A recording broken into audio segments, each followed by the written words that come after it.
हरे कृष्ण. श्रीमद भगवद गीता जशी आहे तशी, अध्याय 9. अध्यायाचं नाव आहे राजविद्या राजगुह्य योग. 24व्या श्लोकाचं तात्पर्य 6व्या ओळीपासून आता पुढे वाचायला सुरू करणार आहोत.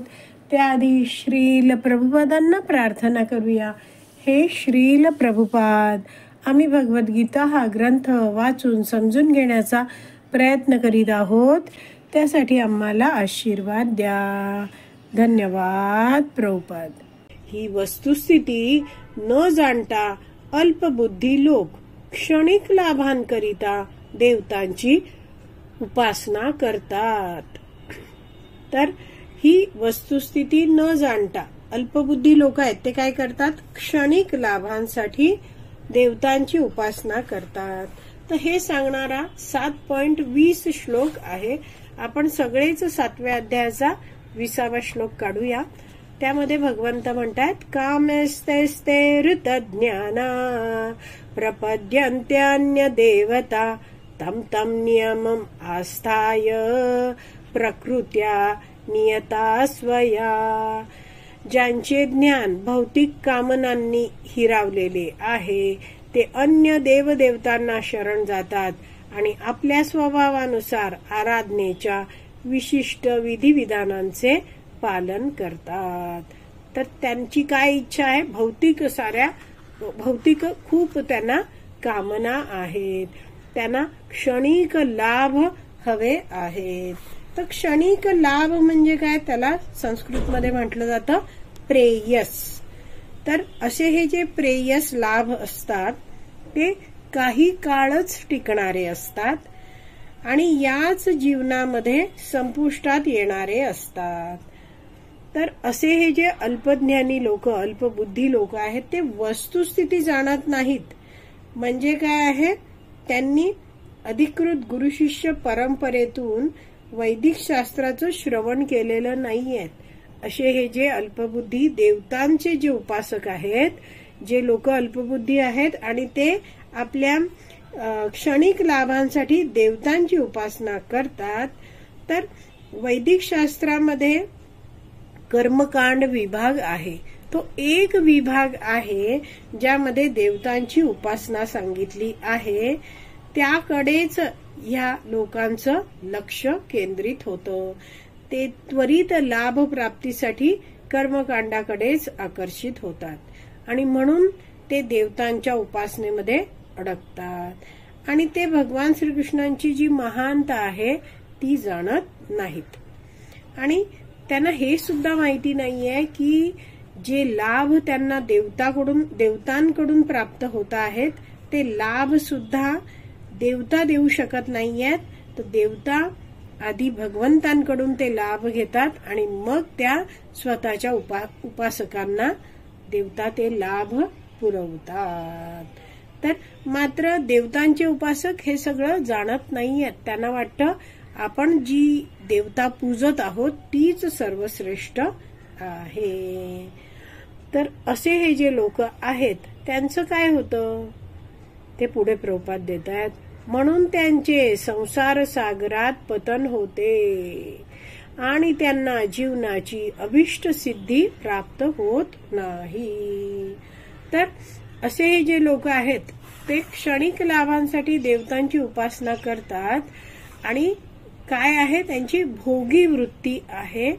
भगवंतांबद्दल त्यांना काहीच ज्ञान नाहीये आणि ते जे काही कर्म करतायत त्या कर्माचं फळ भोगायला त्यांना पुन्हा पुन्हा शरीर धारण करत राहायला लागतं आणि त्यामुळे इथे म्हटलंय की त्यांचं संसार सागरात पतन होतं. म्हणजे पुन्हा पुन्हा जन्म, मृत्यू, जरा, व्याधी या चक्रात ते फिरत राहतात आणि त्यांना जीवनाची अभिष्ट सिद्धी प्राप्त होत नाही. अभिष्ट सिद्धी म्हणजे काय आहे? तर भगवंतांचं प्रेम प्राप्त करणं, भगवान श्रीकृष्णांच्या चरण कमलांप्रती प्रेम भक्ती प्राप्त करणं ही मनुष्य जीवनाची अभिष्ट सिद्धी म्हणजेच सर्वोच्च प्राप्ती आहे. तर हे त्या लोकांना माहिती नाहीये. म्हणून म्हटलंय की त्यांना जीवनाची अभिष्ट सिद्धी प्राप्त होत नाही. तर आपण हे जाणलं पाहिजे की आपण जीवात्मा आहोत, भगवंतांचे अंश आहोत. हे शरीर भगवंतांनी आपल्याला दिलंय. आपल्याला या भौतिक जगतात राहण्यासाठी भगवंतांनीच पृथ्वी दिली आहे, सूर्य, अग्नी, वायू सगळं काही दिलेलं आहे. आणि आपण पूर्णपणे भगवान श्रीकृष्णांवरच अवलंबून आहोत. भगवान श्रीकृष्ण हे आपले परम पिता आहेत. तर आपल्या पित्याकडून आपण सगळे लाभ प्राप्त करायचे, मात्र त्यांची सेवा करायची नाही. हे कसं आहे? कृतघ्नपणाचं लक्षण आहे. आणि म्हणून आपण भगवंतांची भक्ती करणं हे काय आहे? आपण केलीच पाहिजे ही भक्ती, हे आपलं कर्तव्य आहे. पण आपण जर हे कर्तव्य बजावलं नाही तर मग आपल्याला जीवनाची अभिष्ट सिद्धी, कृष्ण भक्ती, कृष्ण प्रेम प्राप्त होऊ शकत नाही. पुढे वाचते आहे, तथापि जर कोणाला आपल्या भौतिक कामना पूर्ण करावयाच्या असतील तर त्याने भगवंतांकडेच याचना करणे अधिक बरे. तर इथे म्हटलं आहे की जर कोणाला आपल्या भौतिक कामना पूर्ण करायच्या असतील, तर आपल्या सगळ्यांनाच भौतिक कामना आहेत. इच्छा आहेच की काहीतरी कोणाला तरी काहीतरी हवंच असतं. तर मग म्हटलंय की आपल्या कोणत्याही भौतिक कामना असतील आणि पूर्ण करायच्या असतील तर मग त्या व्यक्तीने काय करावं? भगवंतांकडेच याचना, प्रार्थना करणं अधिक बरं. हे सांगणारा श्रीमद भागवतम मधला श्लोक आहे.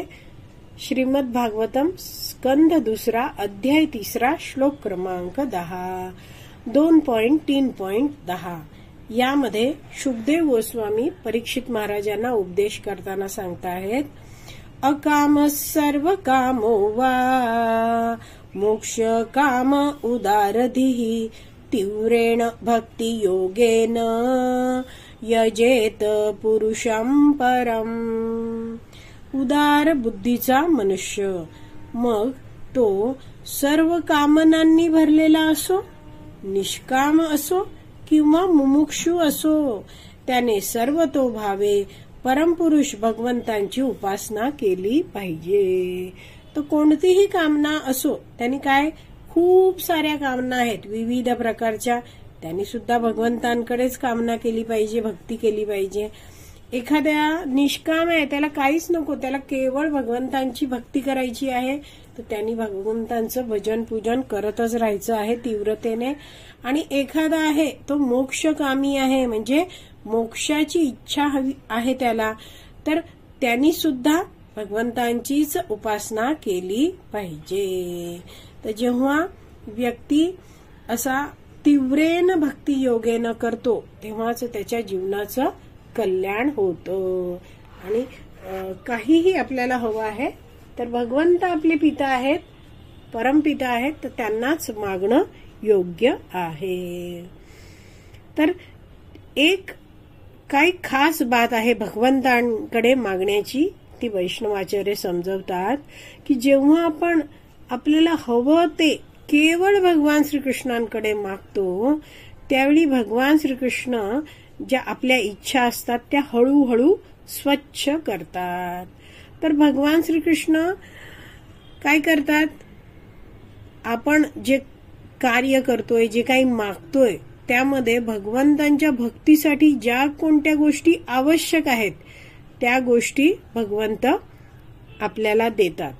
आणि ज्या गोष्टी आपण मागितल्यात, ज्या गोष्टींची इच्छा आपण केली आहे आणि त्या गोष्टींमुळे आपण भगवान श्रीकृष्णांपासून दूर जाणार असू, तर अशा वस्तू आहेत, अशा इच्छा आहेत, त्या इच्छांना भगवंत काय करतात? हळूहळू स्वच्छ करतात. अशा वस्तूंना आपल्या जीवनात येऊ देत नाहीत.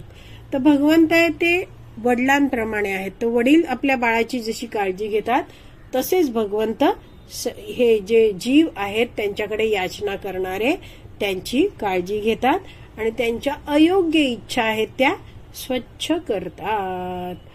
पुढे वाचते आहे, जरीही शुद्ध भक्ती नसली तरी, कंसात दिलेलं आहे, म्हणजे भगवंतांकडे काही मागणं ही काय, ह्याला शुद्ध भक्ती म्हणत नाही. शुद्ध भक्तीबद्दल काय म्हटलं जातं? अहैतुकी असते ही भक्ती. जसं आपण 9.22 मध्ये वाचलं आहे ती शुद्ध भक्ती आहे. 9.22 आपण भाषांतर वाचूया. परंतु जे लोक अनन्य भक्तिभावाने माझ्या दिव्य स्वरूपाचे चिंतन करीत माझी उपासना करतात त्यांच्या गरजा मी पूर्ण करतो आणि त्यांच्याकडे जे काही आहे त्याचे मी रक्षण करतो. तर अशा रीतीने शुद्ध भक्ती जो व्यक्ती करतो ती कशी शुद्ध भक्ती असते? अहैतुकी असते. भगवंतांकडे कोणतंच भौतिक गोष्टीचं मागणं त्यात नसतं. एकच इच्छा, मला भगवंतांची सेवा करत राहायचं आहे जेणेकरून भगवंत संतुष्ट होतील. म्हणून इथे श्रील प्रभुपाद शेवटी म्हणतात की जरी काही आपल्यामध्ये भौतिक कामना आहेत तरी आपण इथे तिथे देवतांकडे भरकटण्याची काही आवश्यकता नाही. भगवान श्रीकृष्णांना जे काही हवंय ते आपण मागितलं पाहिजे. कंसातलं तर आपल्याला समजलंय आणि पुढे वाचते आहे, कारण अशा रीतीने त्याला इष्टफळाची प्राप्ती होईल. तर असा व्यक्ती भगवंतांकडे काही मागतो आहे तर मग इष्टफळ आपल्या मनुष्यासाठी इष्टफळ काय आहे? तर जेव्हा हा मनुष्य आहे तो भगवंतांच्याकडे काही मागतो आहे म्हणजे भगवंतांच्या संपर्कात येतो आहे, भक्तांच्या संपर्कात येतो आहे आणि त्यामुळे या भक्ताचं जीवन आहे ते हळूहळू भगवंतांच्या संपर्कात आल्यामुळे शुद्ध व्हायला लागतं. भक्त संघामध्ये असा व्यक्ती आहे तो भगवंतांविषयी श्रवण करतो, ऐकतो, कीर्तन करतो, नाम जप करतो, भगवंतांबद्दल ऐकलंय त्याचं स्मरण करतो, भगवंतांचं पूजन करायला लागतो आणि भक्ती मार्गाला तो लागतो. अशा रीतीने मनुष्य जन्माचं जे इष्टफळ आहे भगवत प्राप्ती तो करू शकतो. तर देवतांकडे जायची काही आपल्याला आवश्यकता नाही. सगळ्या इच्छा भगवंतांकडेच आपण मांडायच्या आहेत. तर भगवान श्रीकृष्ण जेव्हा एखादा मनुष्य भगवंतांकडे काही मागतोय तर पहिले तर भगवंत त्याला भौतिक गोष्टी देतात थोड्या प्रमाणात आणि काय करतात, त्याच्या अयोग्य इच्छा आहेत त्या स्वच्छ करतात. भक्तीसाठी योग्य गोष्टी आहेत त्या त्याला आणखीन पुरवतात आणि भक्ती करण्यासाठी त्याला प्रेरणा सुद्धा देतात, भक्त संघ उपलब्ध करून देतात आणि अशा प्रकारे हा कोणत्याही कारणाने का असेना भगवंतांकडे आलेला व्यक्ती आहे त्याच्या जीवनाचं परम कल्याण होतं. कारण कल्याणकारी भगवंतांच्या संपर्कात तो आता आलेला आहे. तर अशा प्रकारे आपला हा 24वा श्लोक वाचून पूर्ण झाला आहे, ज्यामध्ये सांगितलंय की भगवंत आहेत ते सर्व यज्ञांचे भोक्ता आहेत, स्वामी आहेत. हे भगवंतांचं दिव्य स्वरूप जो कोणी जाणत नाहीये त्याचं पतन होतं. आज आपली विराम द्यायची वेळ झाली आहे. आज आपण इथेच विराम देऊया. श्रीमद भगवत गीता की जय. श्रील प्रभुपाद की जय. हरी बोल.